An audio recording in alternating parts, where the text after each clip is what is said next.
Hello, everybody. Welcome to Review a Day, episode number 99 for Friday, December the 5th, 2008.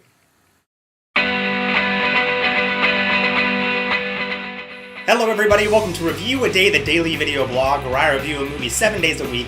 My name is Leland Brungar, and thank you very much for joining me.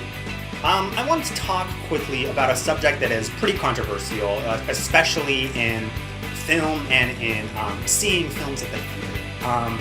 The controversial subject I want to talk about is text messaging during movies. Where do I stand on it? You can text message all you want during the trailers. Who gives a shit? I've seen the Bride Wars trailer before. But please do not ever text message during a movie. If you are listening to me speak right now, never do it again. It's really annoying. A woman a couple rows down from me, a couple seats down, was text messaging, I believe, and I believe she also checked her voicemail, which just drove me through the roof. Put your phone away. I'm actually all for turning your phone completely off. Plus, it's fun at the end when you turn your phone on and you get like 7 text messages and a voicemail. It's great. You feel really special. It's good for the ego. So the film I'm going to be reviewing for you guys today is Australia. And this is the newest film from Baz Luhrmann. And Baz Luhrmann is one of my favorite directors. This is his follow-up to Moulin Rouge. Moulin Rouge was actually 7 years ago, 2001. He also did Romeo and Juliet and Strictly Ballroom, which is a totally underrated movie. If you have not seen Strictly Ballroom, do yourself a favor. But Australia stars Hugh Jackman, Nicole Kidman, and a bunch of other people. This is a sweeping Australian epic. It's 2 hours and 45 minutes, so it's long. It's about Nicole Kidman plays this kind of rich British woman whose husband dies. She moves to Australia to take care of his ranch. And so she decides that she's going to sell all the cattle and she needs a drover, a shepherd type character, played by Hugh Jackman. He takes his shirt off a lot. And they drove all these cattle across the Australian outback.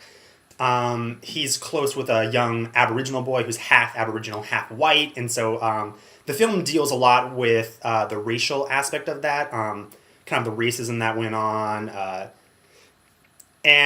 So basically there's the first half, and then the second half kind of deals with some actually pretty interesting World War II bombing things that I actually had never heard of. And I think the film is pretty interesting because I'm not that familiar with Australian history or Australian culture necessarily.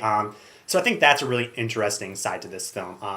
At the end of this movie, I was moved. There were tears tears were welling. It's a very emotional, pretty powerfully resonant film, I think. My biggest problems with this movie, I think, come more from the kind of sweeping epic genre as a whole than it does as the film. So I'm going to try to step away from my distaste for a lot of these films, like Lord of the Rings, Dances with Wolves, just long movies. The runtime is 2 hours and 45 minutes, and it feels fucking long. And my biggest problem with big long movies like this is the false endings when it's like, oh, this is the ending. No, we're going to keep going. Oh, this is the ending. No, we're going to keep going. It's Lord of the Rings. These epic things just aren't my cup of tea. However, I am really glad I saw this movie in theaters because I think it looks beautiful, blown up, all huge. Baz Luhrmann is an incredible director. This film is gorgeous from beginning to end. Fantastic director. I'm also glad I saw it in theaters because I don't think I would have sat down and watched this in one sitting if I had it on DVD. I would have been pausing it over and over. I'm like, well, this is a 3-hour movie. I can pause it. But I think there's so much good stuff in this film that I think a lot of people are going to take some. I think it's just a great holiday film. I know that they recut the ending recently, right before the movie was actually released. And I think the tooling they did with the ending is perfect. I know the ending that they were going to use, and I can completely understand how a lot of people would not like that. So I liked this movie.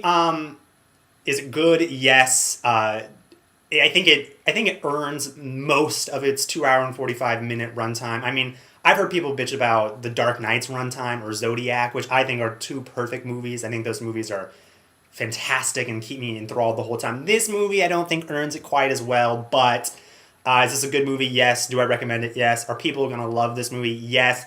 Will I watch it again? No. I will probably never watch this movie again. I'm so glad I watched it because I think it's a great, sweeping love story. It's kind of a tribute to old school MGM, sometimes very subtly, sometimes not so subtly with Somewhere Over the Rainbow. But I thought they used that song really well, even though I think it's kind of a cheap trick to use a song that is so tied into our hearts like that. But I enjoyed Australia. I'm actually going to give Australia a 4 out of 5.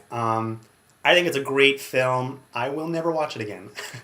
But I liked it. If you guys are liking my reviews, make sure and subscribe. If you have any recommendations on any films you'd like to see me review, leave them in the comments below. Thank you very much for watching, and I will see you guys tomorrow.